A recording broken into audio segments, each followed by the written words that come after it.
on, you bastard! Review copies, in part, provided by Blokees. With that said, all opinions included within are my own and not influenced by external factors.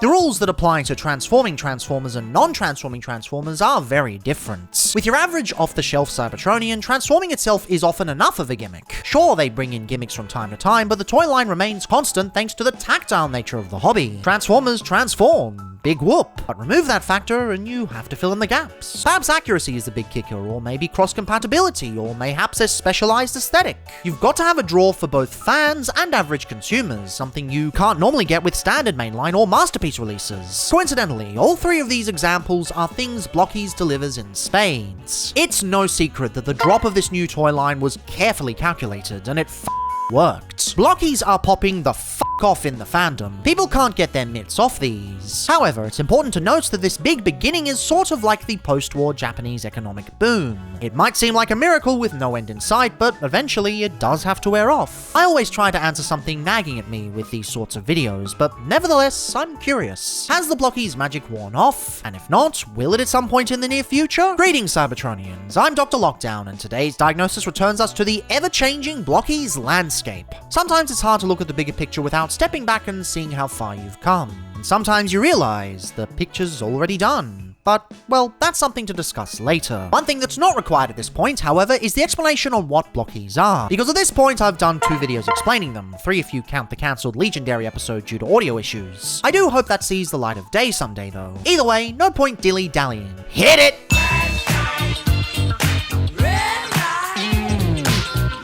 Special editions.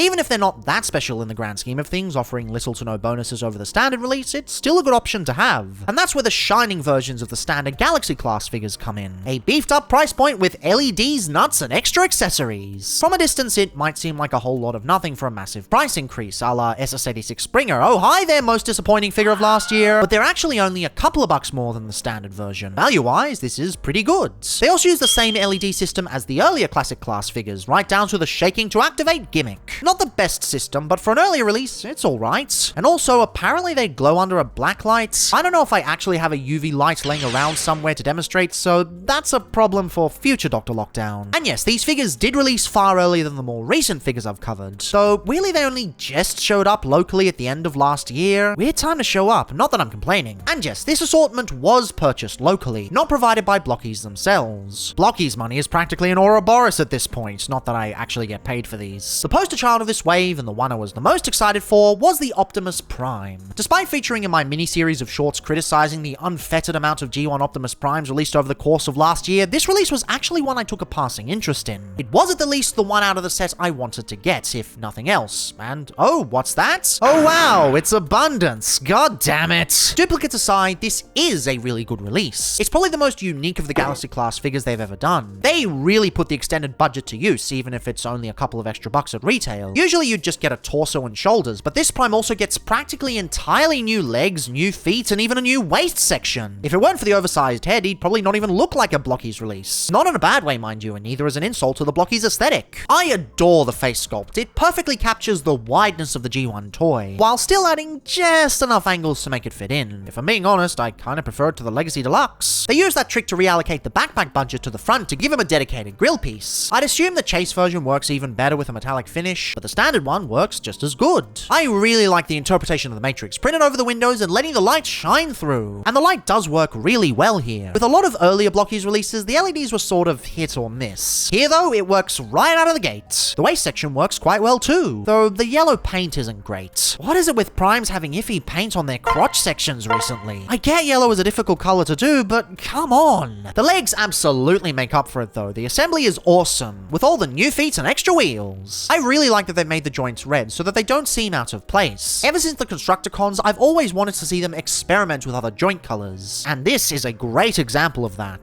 The wheels even ball joint out to the side to allow full hip articulation, which I think is awesome. Honestly, I'd say these were done way better than the Deluxe, where the waist is properly cut with the rest of the body. I get that it doesn't have to transform, so it's got an advantage, but do you think between 2 versions of this thing, one of them would have a proper waist cut? Not shitting on the Deluxe, mind you. It's still one of my favorite figures of last year. Just acknowledging when the Blokees Blockee does it better. I do think the feet could use some more coloration though, especially given they rely on tampographs anyway, but they will do okay. Some toy accurate details on the forearms would also be nice, but perhaps it just wasn't possible. They did paint the lights above the torso though, which is a very nice touch. Would have preferred forearm detailing, but still, it's some nice attention to detail. Overall, it's a delightful figure and probably one of the best they've done at this scale. My only real gripe, aside from the feet decals, is that the shoulders don't particularly match the rest of the body, but I realize there's only so much you can do with the Blockee skeleton. Other than that, yeah, this rules. I'd likely like it even more if Legacy hadn't just released one of their best primes ever in exactly the same style, which itself was a 1-2 punch with the Mattel Creations Hot Wheels version. A not so great release, but still one that contributed to me having my fill on this design. That's not this figure's fault though, that's more so the year it released in. I mean, I did 3 shorts on the absurdity of it all. Even at the anniversary of the franchise, we got way too many G1 primes last year. Now, Prime makes sense for this lineup of Herbie Hancock's Light Me Up. Just put those high beams in the window and Bob's your estranged uncle with a very suspicious flask collection in his cabinet. And of course, Soundwave makes sense, giving you Light Up the Torso and Bada Bing Bada Boom Laserbeak Eject Operation Migu Rev. But I didn't get Soundwave no matter how much I tried. And the ones I did get, it does seem like they're stretching a bit for what they're trying to do. Like Sideswipe, for instance. He's not bad in any sense, but he does make me wonder why he's in this specific lineup. The new pieces he comes with aren't anything particularly beyond what a standard Blockee provides. The torso is lovely, all devastation-y and painted with care. Lovely to get some nice crisp Autobot symbols after, well, you know. The new legs are also pretty good, though I don't think they feel very Countach-esque. It's teetering on the edge of third-party syndrome, with mechanical detail just for the sake of mechanical detail. The only thing even remotely close is the wheels. It'd be fine if the stylization had a point, like many of the Blockees releases did, but I just don't see that point here. And it's not like there aren't elements that do have a point on this thing. The forearm shields are pretty cool. They're a really nice interpretation of the Sunbow model's door use, doing their own thing but owning that own thing. I'm not sure they're particularly necessary, but I like that they're here. I also like that they included the rocket launcher. It's a feature often skipped, and it's cool to see. Maybe this is why it was put into the price point. There's a bunch of extra bits and accessories that just wouldn't fit in a standard release. I mean, he also has his backpack, which is pretty extensive for the standard $10 brackets, and before you ask, yes, it does work with Prime. Not that it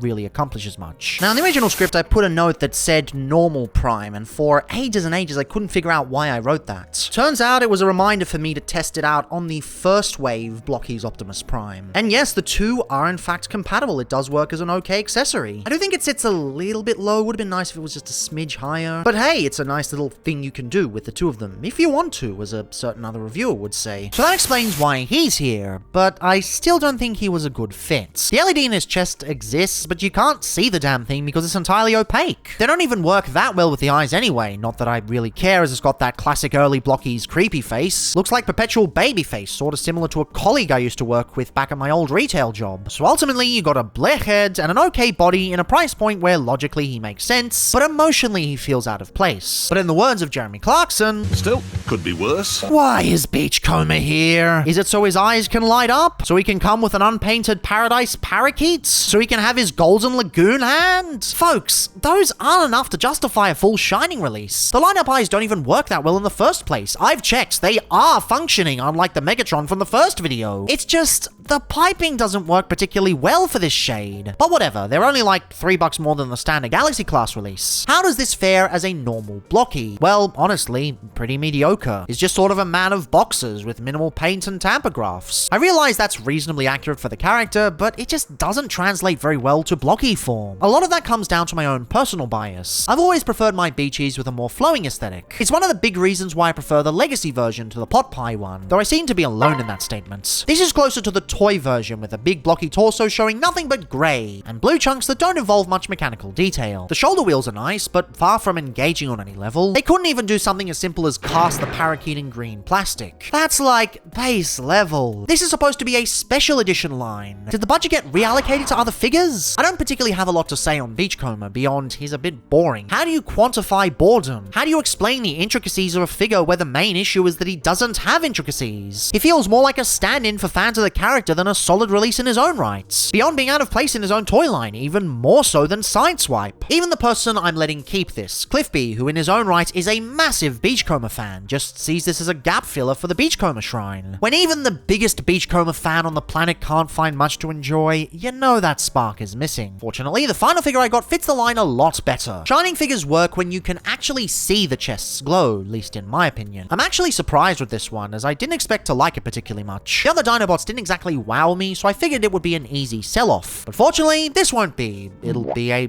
difficult sell-off because I got stuck with 2 again. But blind pack nonsense aside, I vibe with this way more than the previous 2. Not as much as Prime, but still a reasonable amount. The head sculpt both looks great and pipes the light exceptionally. For once, or I guess twice, it feels like he really takes advantage of the gimmick. Because of the way it's designed, it does sit really high above the torso and gives the impression of a terribly long neck, but it's not that bad. And hey, the torso it crowns is quite lovely. Not only is it crisp, but it gets the yellow paints bang on the money. Now this is a good example of yellow paint done right. Suck it! The 2 recent Optimus Primes on the review platter. The LED also works a treat on the clear torso, though it doesn't really come up on camera very well. Probably because the transparent plastic is neon as f***. Printing is awesome though, I'd say better than Optimus. They've actually included a good chunk of printing all around, with the toy style RGB on the shins and even some faux claws on the forearms. Maybe toy style decals would have been possible on Prime after all. The rest is pretty stock standard, save for the backpack. It works quite well, even if it has a tendency to fall off pretty easily. Might just glue it in there once this review is done. But yeah, not a lot to say about Grimlock either, but this time for a much better reason. He's, overall, just a solid Blockee, elevated simply by the LED gimmick. Rather than there not being a lot to say because it's boring, there's not a lot to say because it's good in all the ways Blockees usually are. I'll happily take that over the alternative. He even has a nice accessory loadout with ye old gun and ye old sword and even 2 different eye colors. Personally, I'm more into the red one as it plays better with the LED, but hey, options are good. And it's nice that I can at least derive some use from accidentally getting 2. Well, I say accidentally, but with blind packs that's always part of the intent, so that you buy more. Again, I was not expecting to like Grimlock as much as I did. Honestly, I've just been biding my time until I can sell off the rest. I've got the 86 ones already, and the Legacy Dinobots have been great desk toys as well. Even on the disappointment range, that's taken up by New Age. I've got my Dinobot fix, but seriously, this is a wonderful surprise. He doesn't even need to go alongside anyone anyway, save for maybe the Chase Dinosaur version. He's good, and Prime good. These 2 make the lineup worth it for me. The rest can just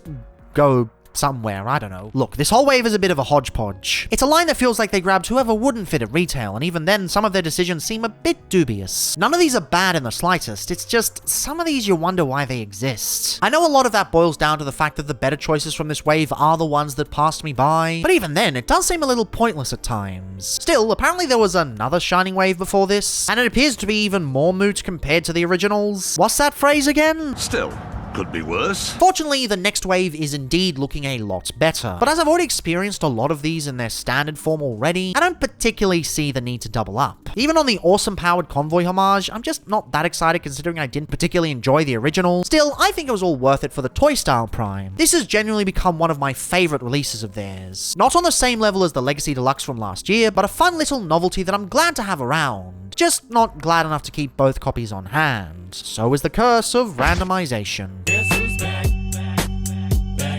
This wave has me confused. On one hand, it brings me right back to what I was looking for after the lukewarmity with the Shining stuff. But on the other, it's all over the place. Things that I thought would be super exciting just fall flat, and elements that I didn't expect to like really surprised me. It's not a bad wave by any means. Everything here is at least adequate, but it just has my brain like Roy Kent. It's here, it's there, it's every where. The lineup is sort of IDW themed, sort of not. Dropping an assortment of wildly different interpretations so that I guess everyone's got something to be into. On one hand, it's potentially a pain for folks buying the whole wave just for one figure, but on the other, literally every company engages in this sort of behavior. Nothing new, and nothing egregious. Surprisingly, a lot of the hype behind the wave was actually in relation to Sunstreaker, of all things. Yeah, interestingly, a lot of people were clamoring for a licensed third-party figure of the guy, unofficially pitting Blokees and YOLO Park against each other to see who would release theirs first. I guess Earthrise doesn't exist apparently, even though it's literally getting a reissue. Oh yeah, New Age also announced theirs. Looks pretty ace, gotta say. One thing I will praise right off the bat is how they've carried across the pre-assembled joints from the Transformers 1 wave. I'm really glad these have stuck around beyond the capsule line. You'll also notice that several of those specialized pieces make their return as well, since Blokees now has a more extensive pool of parts to draw from. They haven't leaned on that for Sunstreaker though. It's got quite a few multi-layered parts to help fill out the design. The shoulders are way more extensive than I anticipated,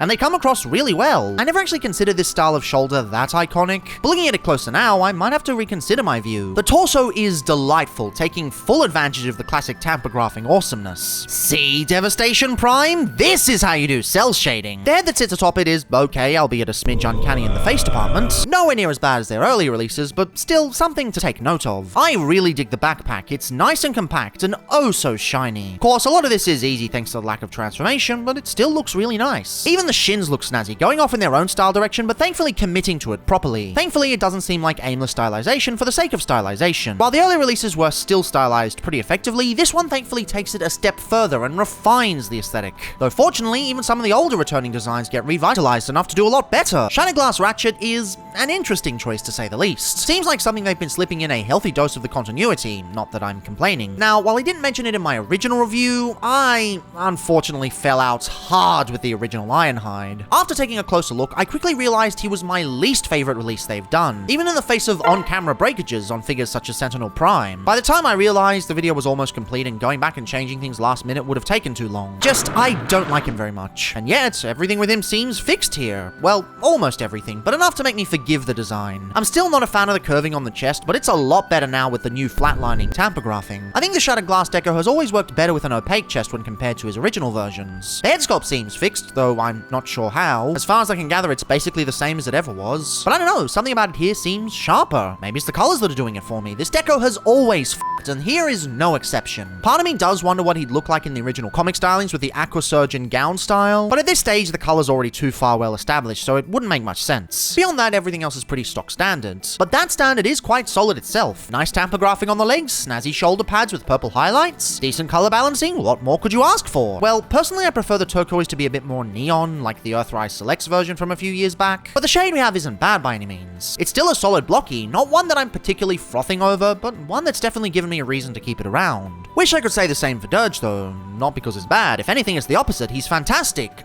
But I've promised to give him to Cliffby along with Beachcomber. Not gonna lie though, I'm sort of regretting my decision, because f*** me dead this is sexy. The blue is truly divine, deep and lush. There's even evidence that a lot of it is actual paint, which, wow, talk about commitment to the bits. They've redone the torso to be closer to the Sunbow model, which itself was redone from Starscream's design to be closer to the toys, by virtue of being a Season 2 design. Combined with the delightful tamper graphing, it really leans into the chunkier vibe. Good to see this style done justice, even if it's not on a transforming toy, sadly. The legs do look a smidge staggered, with the slender kneecaps not quite lining up aesthetically with the clips for the wings, but it's way better than many of the alternatives. And the wings themselves are honestly amazing, with the metallic gold returning from Sentinel Prime and some crisp tamper graphing tying the whole thing together. I'm not sure why these rotate as they don't have to transform, but hey, options are good. I do wish the back wings were a bit more sturdy though. They feel a little bit like the wings on Galaxy Class Sentinel, floppy and out of place. I also wish they'd actually included the bomber missiles instead of the traditional null rays most Seekers gets, or whatever guns they're supposed to be called. Look, I know canonically Starscream is the only one who's supposed to have them, but when all the Seekers have the same guns, I'm gonna call them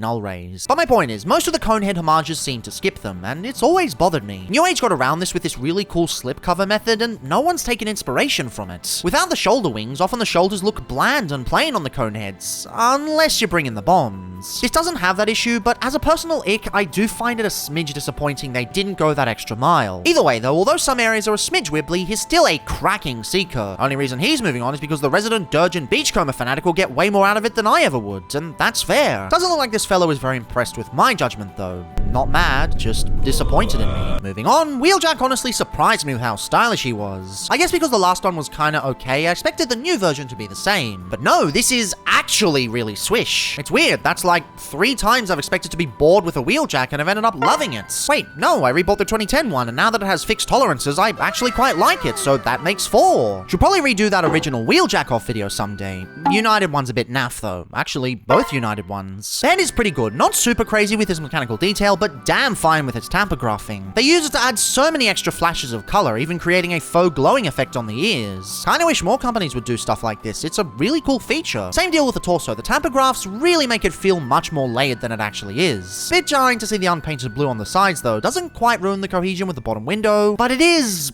weird. Even the back is tamper-graphed the f*** up, though I do think it would be a bit better served for the wings. The sculpting here is much more aimless, or I guess much less aimful. I don't know how grammar works. Point is they look weird, and maybe some paint would help with that. No complaints with the legs though, they just look great. They're wholly their own thing, not taking inspiration from anyone, but they have a firm sense of style, as does the rest of this. It's a bit more stylized than many Blockees before him, but I honestly think that works for him spectacularly. There's little tweaks I'd make, such as the paint on the shoulders and better wings, but overall it's a solid release. When stylizing a figure, it's important to know what you want to do and achieve it properly, something a lot of third-party releases fail with. Blokees has already done well on this with a lot of releases, but Wheeljack, I think he accomplishes it exceptionally well. Perhaps some of that style would have served the next member well though, because Kickback is just okay. He's easily the weakest of the set, though considering he's not even bad to begin with, that does say a lot about the quality of this wave overall. I don't know though, he's just sort of G1 with a Blockees filter over it. Like, he doesn't particularly have much of the crazy stylings the others have. The tamper-graph work is a lot more reserved than I'm used to, even with some of their worst releases. It's still here, with plenty around the chest and legs, but it's very small and unnoticeable. He's a difficult figure to talk about because what can you say other than he's just average? The head sculpt is Kickback, I guess, as is his chest. They are absolutely going to make a shining version of this later down the line, mark my words. The included gun is cool, and the wings are at least more posable than the legacy version. In fact, overall I'd say he is far more engaging than that boredom fest of a figure. It's also really cool that they brought back the new feet and waist section seen in Transformers 1. But other than that, he's just okay, I guess. He's more so a representation of the character within the Blokees scale. Other than that, I don't see much point to him. I mean, he's practically outclassed by his own accessory. Yes, hail to the Boog, the creepy Boog. This thing has no articulation, cheap plastic, and wispy as paint. But damn it, I love him. He's just the perfect little bug to play with on your desk. And damn it, why wasn't this included in the Defender pack instead? It's a cool addition, but it's just tacked on to such a nothing figure. Massive Insecticon fans will probably love this thing to bits, but given the G1 Insecticons are some of the most boring figures of the era, not just dictated by me, but also by the G1 community at large, I don't know how many fans they truly have. Though I do find at least more interest with him than I do with the two swoops. That's not saying the two are bad or anything. Categorically, they are way better than Kickback could ever hope to be. But honestly, these are amazing Blockees figures that just aren't for me. From the get-go, I just haven't vibed with the Blockees Dinobots, save for Chase and Shining Grimlock. The rest here have just sort of been there, not really doing anything, which I guess is fine. Just not for me, but I can at least acknowledge they've done very well. Swoop closes out the team and is a pretty good closer. Not SS86 hype levels, but still, nice. The torso layering is really snazzy, combining wonderful mechanical detail, awesome tamper graphs, and killer layering of parts. Everything comes together in small bits, subtly, bit by bit. Eventually you get something that walks the line perfectly between slender and bulky, sort of a necessity for the Blockees aesthetic. Combined with the downward flowing legs, this guy is way higher on my enjoyment list than the others. Almost enough to make me want to keep him around. Almost. They've even added tiny little feet on his knees to sell the idea that he transforms. The yellow paint isn't exactly perfect, it's a little wispy, but hey, at least it's better than some previously discussed examples. The wings are also fantastic, employing similar layering and tamper-graphing effects to the torso, though not quite on the same level. Lots of little flourishes and dents on show, sadly not double-sided, but still quite lovely. Really, the only part of the design that doesn't do it for me is the head.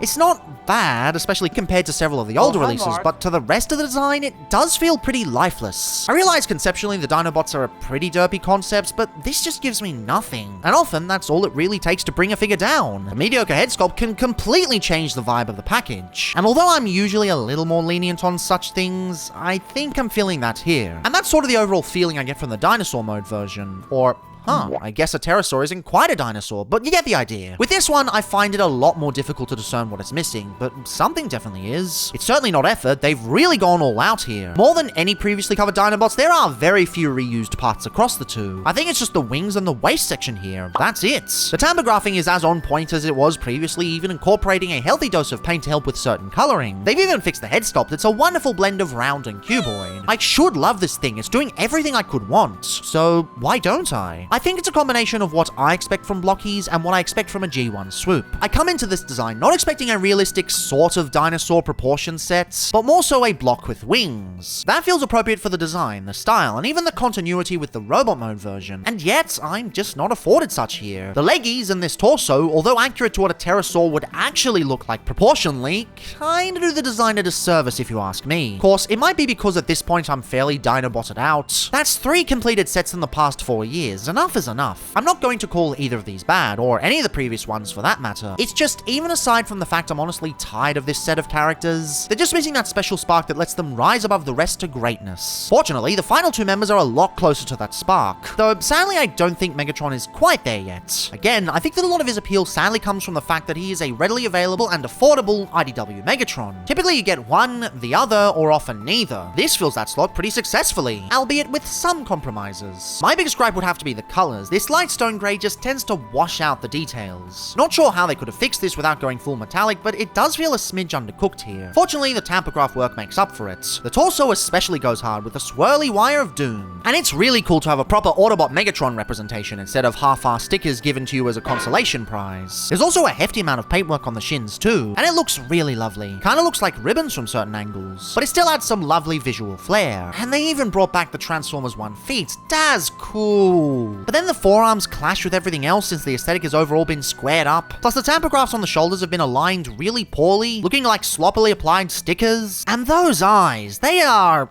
way too big. It's cool this exists. It's nice that it lets you have this representation. You can even remove the fusion cannon to have either style, which shows commitment to getting the character right. But like, it's again missing that pizzazz. Better than the swoops, but still, I kinda wanted more from this. But then we get to the crown jewel of this set, IDW Optimus Prime. And yes, this is in fact IDW, not War Within. People keep getting the two designs mixed up. The amount of times I've brought up the sign and people have confused what it's supposed to be is honestly getting annoying. This is War Within, this is IDW pre-war, and this is a shark. I swear I'm not an egg. This is the one chase version I was really hoping to get, and me, I'm excited to have it. This might just be the perfect blend of blocky sculpting and paintwork I've ever seen on a standard Galaxy class release. The metallic blue that envelops this thing is possibly the most resplendent I've seen in a very long time, perhaps only trumped by Chrome Pants McGee from Mattel Creations. If this was how shiny they made the blue on New Age powered Convoy, I'd probably be a lot more into them using the e-hobby colors over the original Diaclona ones. And yes, this is supposed to represent a single comic panel, not be a Diaclona throwback, but come on. Diaclona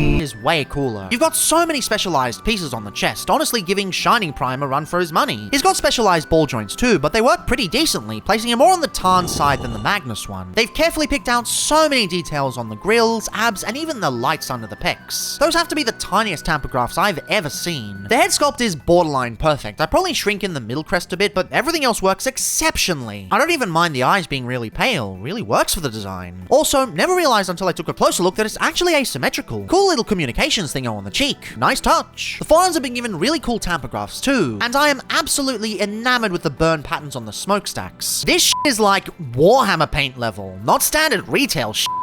Me sideways. This is amazing. Seriously, I have one gripe with this figure, and it's really minor. It's the guns. Well, not the guns themselves, but some of the paint choices. The color they've chosen for the chase version is delightful, with a wonderful holographic effect. I don't think I've ever seen this on a toy before. It's almost indescribable. So good thing these reviews are a visual experience. My only complaint is how they're designed. With how they fit onto the back, they also form the wheels on the shoulders. This means that without the paint, they become hard to differentiate from the rest of the body. They just sorta blend into the collarbones. Just a smidge of black paint here, and it'd be perfect, I'd say. It's pretty close to perfect as is. Still a top-tier blocky regardless, and probably the biggest sigh of relief I've exhaled in relation to getting a specific chase model. It's genuinely amazing that one of the special editions I wanted was delivered to me this way. Fantastic luck. This is wonderful. Seriously, imagine not wanting awesome chase versions like this. Imagine deliberately swapping out for something worse. No, I can't think of anyone who would do that. But yeah, overall, a confusing wave, but still a good one. I don't think it had as many highs as the previous waves, but I'm still glad it's here. I don't know how much of it I'm really going to keep around, but the ones that will remain are at least pretty damn good. Especially that Optimus. Hot damn, this thing is sexy. I suppose, like the recent Wolfpack album, this here was just a matter of time. They're already halfway to being super deformed, why wouldn't they go the rest of the way and release a full line of cutie patooties? Well, I can think of one reason: general appeal. Chibi designs aren't exactly a massive draw for a lot of people. The standard Blokees proportions are reserved enough so that most collectors feel comfortable with at least owning a couple. Super deformed stuff? I've often seen people accuse it of being a franchise killer. This was what both intrigued me and concerned me going into this. Would they prove me wrong? well, yes and no. While these have proven themselves significantly less popular than the other two primary releases, they have carved out a reasonable niche for themselves. And looking at most of the wave, they seem to be doing well. In essence, they're shrunken down, chibi-fied versions of the existing Blokees style. Despite 2 degrees of separation from existing Transformers characters, they do really well in translating all the important bits over. Even beyond the obvious stuff, they've added the lines from the forearms, recreated the feet, and got the waist section down pat. Even the articulation is basically the same, with very similar joints. They really just make the shoulders single jointed and make the elbows and knees balls instead of hinges and swivels, which are still perfectly serviceable, and the first 8 you get are still pretty nifty. I think Prime might have made the jump the most successfully, especially with that head. It's not accurate to the original, but it's wonderfully anime-esque and I adore it. I always love when the ears splay out to the sides a bit. It's a really cool reinterpretation, probably why I like Star Convoy so much. The torso is basically a shrunken down version of the full-sized one, but they've done pretty well, even including the indents on the grille. They even managed to do the Autobot symbol outline nice and crisply, which really makes a certain previous review's topic look sad. Other than that, it's a pretty simple affair. Legs shrunken down but lacking paint, arms done well but also lacking paint, feet are basically the same. It's a chibi version of something we've already covered, and it's done pretty well. Not much to complain about, given these things are like, what, the price of a tiny turbo changer? I'm not sure, they haven't really made it down under yet. You can get them off Show's e-store for like $50 though, which translates to what, $6.25 each? That's like cheaper than Legion Legends used to cost back in 2007. Of course, sadly this time I did not get the Chase version. There's actually 4 different chases you can get. 2 Primes, 2 Megatrons. Each is either just shiny or armored shiny, and Prime's armor has the Cybertron armor, which would have been really cool, but alas, I lucked out already, which I guess is alright. Did get the standard shiny Megatron chase though, and yeah, this metallic look would have really done wonders for the IDW version. Interestingly, he doesn't carry a lot of the Blokees balancing aesthetic, he just sort of falls into the chibi style. He looks more like he'd fit into one of those Takara Legends comics, back when they used to do an entirely new line of more inaccurate decos. I adore the face sculpt, with a subtle shit-eating smirk, tiny eyebrows picked out, and massive helmet forehead. The eye shape also works really well. In retrospect, that's probably what the actual problem with the IDW version was. The torso is a little more rounded out, but it still conveys the Walther chest nicely. While I do wish the fusion cannon was actually colored black instead of gang colored with the fists and feet, it's still quite lovely. Bit thinner than you'd normally get, but I still think it works for the chibi design. Seems more precise, and makes the cool factor push through so it doesn't feel cutesy. Honestly, I'm feeling this way more in terms of proportions and color balance than the full-sized IDW rendition. Capped off with a lovely dedicated backpack, this is once again a pretty good release. 2 for 2. Can we do 3 for 3? Yes we can, with Shattered Glass Sideswipe. Huh, weird choice, but cool I guess. Probably opens the door for a more G1 style one later down the line, making people buy multiple waves. Kinda like how SG Sideswipe was a backdoor for Armada Wheeljack in mainline. Neat way to get it done. Won't work here though, as they've gone for the G1 styled head instead of the Armada one. Sculpt wise, this is pretty on the money again. He's significantly wider and shorter when compared to his wave mates, likely to accentuate the Lambo chest. I've always liked when he goes wider instead of the slimmer Sunbow style, even if a lot of the time it's just a necessity because Lamborghini refuses companies splitting the hood down the middle, unless it's Studio Series Hot Rod for some reason. Weird. There's not a lot of crazy details on shows, save for the shins and chests. The shins at least go pretty hard. They're a smidge more accurate to the original G1 Sideswipe toy than what we had on the Shining version, which actually works better for the size. Allows them to accentuate bigger, simpler details, which is kinda necessary at this scale. They even included his itty-bitty shoulder cannon, though interestingly it's on the left side. Looking back, it seems as if the toon typically depicts it on the left, while the toy and many reinterpretations of G1 put it on the right. Huh, guess you learn something every day. I don't have a lot to complain about with this one. It's a good chibi representation of Shattered Glass Sideswipe. Eventually, it'll be a good representation of chibi G1 Sideswipe. The head sculpt is nice, the tooling is cool, the tampos are done really well. Really, there are only 2 gripes I have. Firstly, no slashed out Autobot symbol. Going with the G1 head, sure, but come on, it'd literally be a tampograph fix. Don't even have to mold it in, not that hard. And second, again, the turquoise is way too dull. Just like Shattered Glass Ratchet, it's a lot more muted than I would have liked. I guess Blokees is just allergic to minty fresh. Maybe should try some Sensodyne at some point. Next up, we have this bot that looks like they simp for Fortress Maximus or something. Interestingly, this one's one of the more simpler affairs, yet it manages to convey a lot more. Because of the reasonably massive wingspan reallocating the tampograph budgets, a lot of the main body goes without standard coloration. It's just the base level plastic, that's it. Interestingly though, it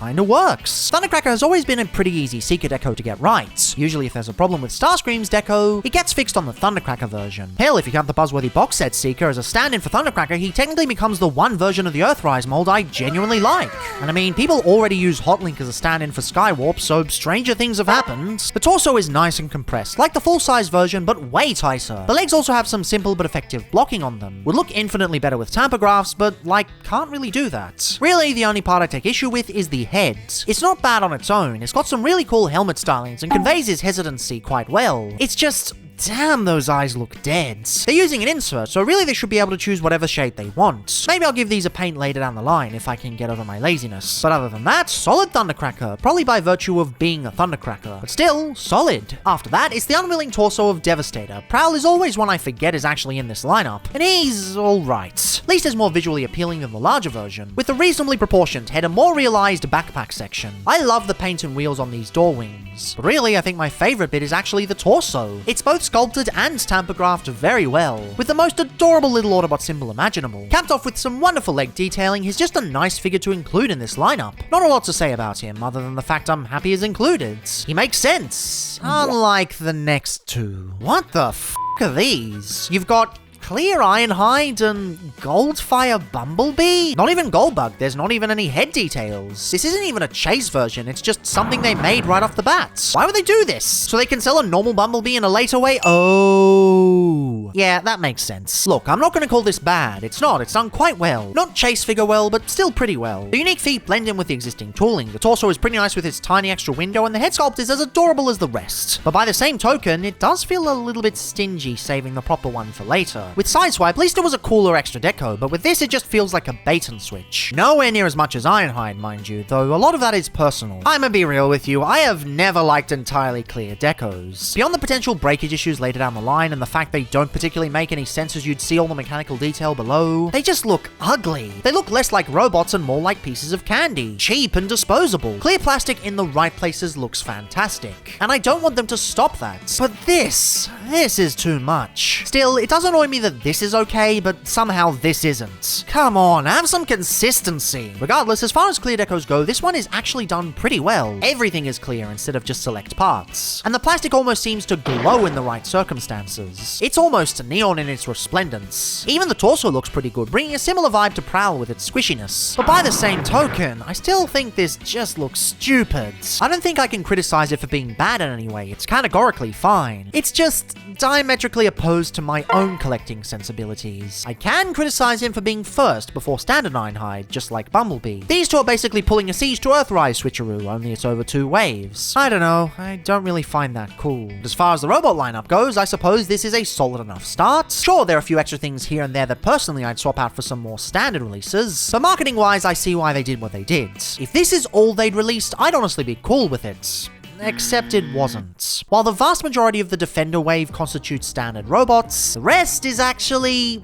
vehicle modes. Now in theory, this would be quite lovely. Having small versions of Transformer vehicles is a really lovely idea. The problem is, I don't think they did these particularly well. Really, the one exception would be Thundercracker, who's nice and solid with some decent paintwork. A lot of that comes down to the fact he's basically a flat surface, so it's very easy to get this done right, but still is very nice. I really like how they've interpreted the toon-accurate squares as more techie details, and the wings are lovely and crisp. Honestly, the retro reissues could learn a thing or two from these with their paints. I also love how they've sculpted the underside of the bottom to look like the robot kibble. It's immensely funny. So yeah, overall, rather nice jets, but like, that's the only nice vehicle of the bunch. Prime? The paint is nice, and having the trailer drone at the back is neat. It's kinda hilarious to have him ride himself, and the orange paint is done very well. But at the same time, he's really cheap. The plastic feels super flimsy, and he feels insanely hollow. Compared to the denseness of Thundercracker, it just doesn't cut it. Bumblebee is even worse, even cheaper and even hollower. But now with the added bonuses of a gun that looks super out of place and clear plastic that washes out all of the detail, at least Ironhide made the clear plastic work, even if it wasn't my thing. Bumblebee is just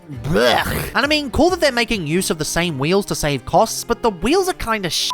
On a transformable figure, you can sort of forgive that. But here, it's like, come on. That's the one thing a vehicle mode that doesn't transform is supposed to do. Really, the only thing it's got going for me is the gun being usable as a cannon on the regular sized bots. But is that really worth sacrificing the entire top of the alt mode? Why not just make it plug in normally on a port or something, instead of this bulbous ass ball sockets? Fortunately, the vehicles don't make up the majority of the sets, but I still feel like they could have had a lot more tender love and care put in. Like, if the main members can feel dense and include extensive parts counts, why not these? Did they cut back so they could give more parts to the other fellows? Honestly, hard to say, but I just feel these haven't quite hit their stride. And that basically gives us 4 members that are either compromised or questionable, which is essentially a third of the whole set. Not gonna lie, it puts a sour taste in my mouth. The rest of the set is proving promising, but it feels like it came at the cost of a good chunk of it. It's really souring my enjoyment. but perhaps it can be redeemed with the last two members. The real draw of this set, for many, is the Constructicons. And it's not just having chibified versions of the robot designs. Now, the excavator mode isn't actually anything special. The deco is nice, the core articulation is neat, and I love that they included the toy-accurate drill on the side. But beyond that, it's a box on some purple treads with minimal scoop action. Not much to get excited for. However, take a closer look at the bottom. That's a shoulder joint.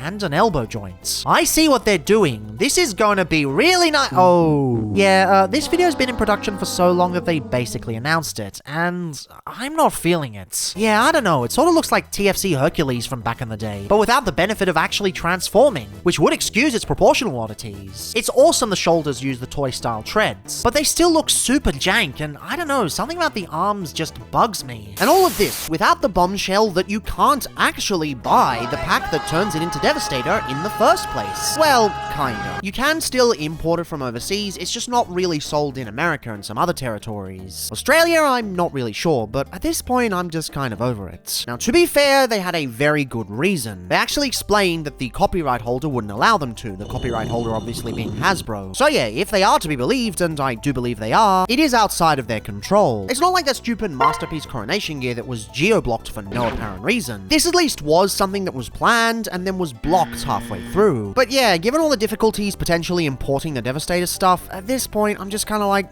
why? I don't really think I want to go to that much effort for it, especially when, again, SS86 Devastator is literally right around the corner. But if you really want to assemble Devastator without having to go through all the trouble, highly recommend watching Bot Orange's short, which has a really cool workaround. Also, sorry that I sound like complete and utter shit.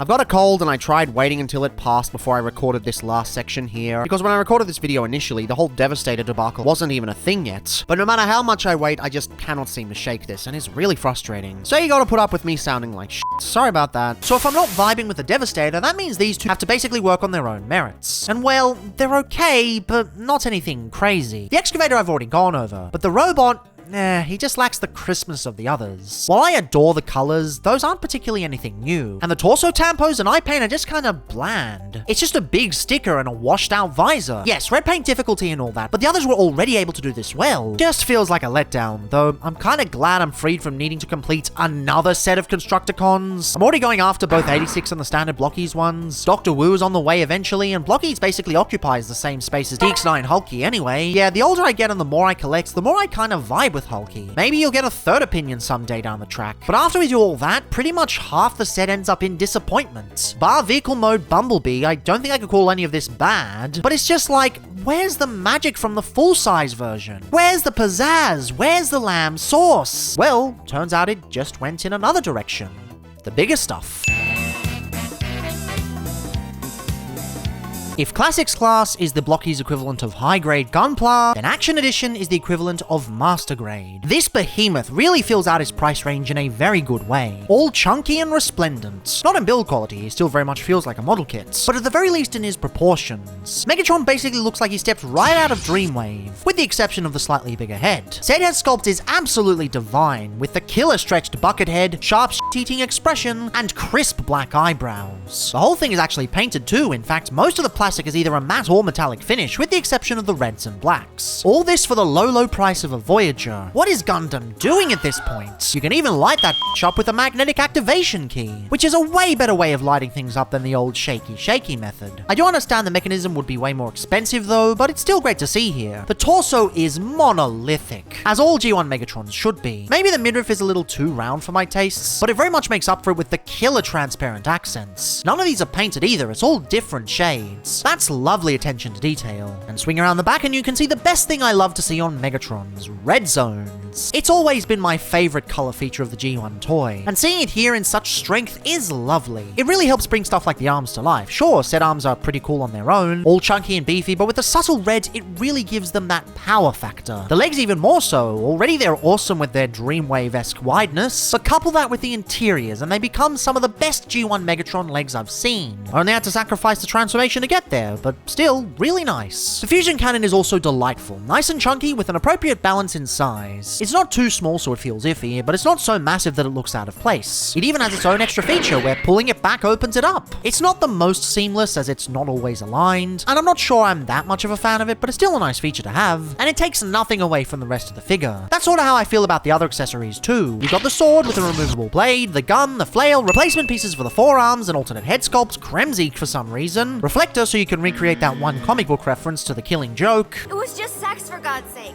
Doesn't have to mean anything. They're all fine, except for Laserbeak, which is so close to being good, but misses the paint on the eyes, so he just looks dead. I think it would have been better to use the clear yellow plastic on the eyes instead of Kremzik. But hey, it's just an accessory at the end of the day, not much lost. Hypothetically, this massive accessory count could be a bit annoying. I mean, it was so on the Magic Square version, but that was for a specific reason. With Ragnar, the big issue was they saddled him with so much extra plastic without really giving the base figure any TLC. Here, given he's a model kit and exceptionally well crafted, it's not really that big of an issue. I mean, he doesn't particularly have to transform, just primarily focused on the build quality and articulation, both of which are really good for a model kit. There's a lot of careful focus on parts such as the shoulders, the knees, and the neck. They made it so that getting this guy into a dynamic pose is piss easy. Even the fingers are really sturdy, which for a model kit is quite surprising. Funny how something you assemble yourself runs circles around figures like Commander of Stars. If I had any gripes with the posing, really it would be the limit of the ab crunch, which, to be honest, very few model kits have deep ab crunches anyway, and the hip skirts. These mostly work well range-wise, but they keep popping off, especially the ones on the sides. Other than that, the panels on the side opening is a bit weird. Doesn't seem to accomplish much as there's virtually nothing in there, not even any crazy mechanical detail. If it was something like Sentinel Prime with hidden weapons, sure, but this just doesn't do anything at all. But hey, at least it doesn't interfere with the core experience, that being a wonderfully crafted, non-transforming Megatron. He's full of posing, options, and immaculate style. If you're looking for a nice display piece and don't want to break the bank, you can't really go wrong. They even included a throne for him, which doubles as storage for all the accessories. Quite lovely, though isn't this supposed to be Starscream's? And wasn't Megatron already Galvatron when he reached this point? And finally, there's also a stand. It's proprietary, but it works really well. Honestly, I really just wish they'd make this functional on all Transformers, because I kinda need a stand for my own stuff. Never forgive. Never forget. But regardless, it's a lovely extension of the traditional classic class stylings. It does feel like it's about as far as they can go before they need to rethink things, but for where they are, it's really good. Of course, as good as this is, sometimes you just can't beat the classics. How do you do, fellow kids? You know, for all the insanity they put into the larger Megatron, honestly, I think Classics class is really where they do their best work. After all the ups and downs of this frankly bloated script, this really reminded me why I love this company so much. I think it might be the perfect Blokees release. Seriously, this is just amazing. Everything great about the previous one figures, minus Sentinel of course, is brought back to the limelight in full force. The head sculpt is borderline perfect, excellently capturing Steve Buscemi's snark. Still kinda would have preferred Tom Kenny, but you all know how those Hollywood animated films gotta be. If I had to complain about one thing with it, I kinda wish the orange was darker as he looks a bit dead-eyed, but it's still damn good. The torso below is practically perfect, layered exceptionally in ways that blow the others out of the water. Combining the metallic finish with tons of frame pieces, he ends up being both visually stunning and picture perfect. The nose cone even rotates to get out of the way of the waist swivel. Excellent work. Modern Transformers articulation could learn a thing or two, though I do get budgeting limitations. In fact, the articulation overall is stellar. Not on the level of Megatron before him, but honestly, it really doesn't need to be. I love how they sort of re-engineer the shoulder ball joints to act more as universals, giving him plenty of range.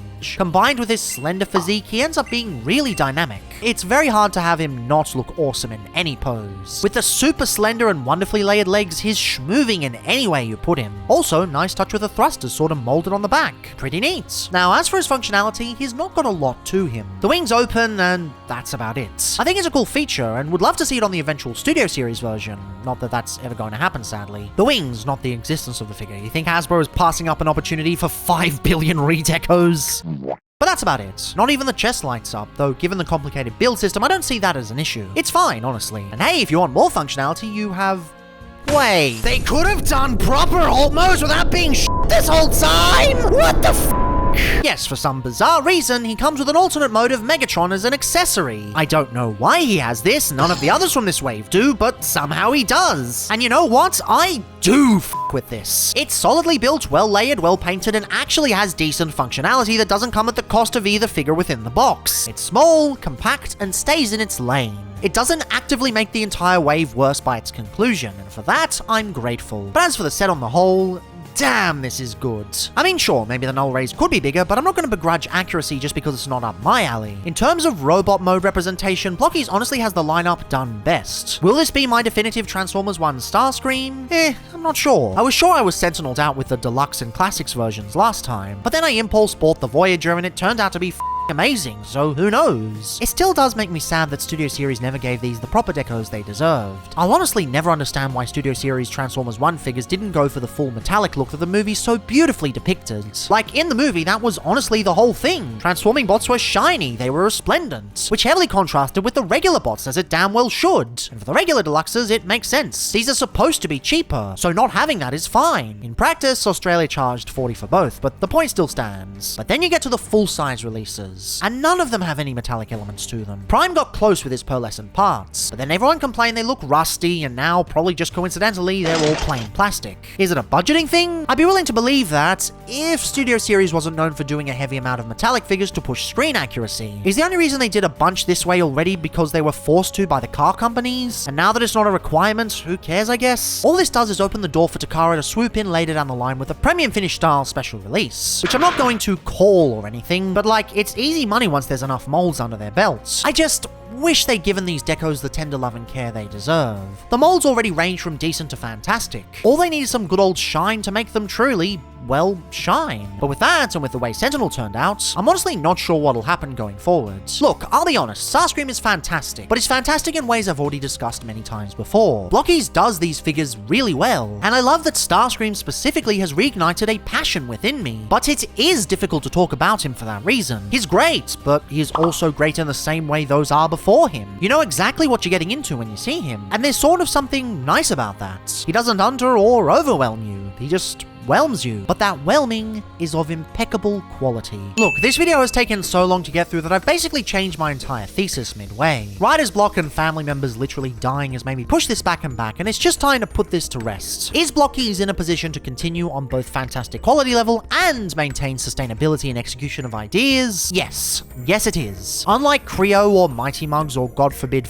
Red, they actually tap into what fans want, do them to a high quality, and keep to a price range well below. Not everything seems to be shaping up exceptionally, but enough seems to be that they can keep their finger on the pulse. Not every figure they put out is a winner, some of them are below par for sure, but they definitely strike out more than they fail, and when they go hard, they really go hard. But that puts the next question. Where does my own coverage go from here? Well, you might have noticed recently that until April, I was kind of on a semi-hiatus. I'll be candid, this likely means no more sponsorship opportunities. And that makes sense, real life tragedies or no, I didn't deliver this in a timely manner. I broke the rules of engagement, and for that, I will live with the consequences. But even if the future brings me a renegotiation on the agreement, I don't think it'll be the same. I've honestly said most of what I have to say on the company. I still love what they produce, and I will continue to do so. But full reviews need extensive writing. Perhaps I'll just do it bit by bit as I go throughout the year, a la Skybound shorts, which coincidentally are still on hiatus for similar reasons. Or maybe I'll just do them as sponsored showcases, as those are easy enough. I'm not sure, but I do know one thing. Sometimes you can have too much of a good thing, and at this point, I'm ready to move on to other creative projects. Thank you, Blokees. I'm sorry for taking so long, and I'm not going anywhere really, but there's other topics out there that require my attention. Other fandom conversations that make up the public consciousness. Other contexts that I can pull apart and peek inside.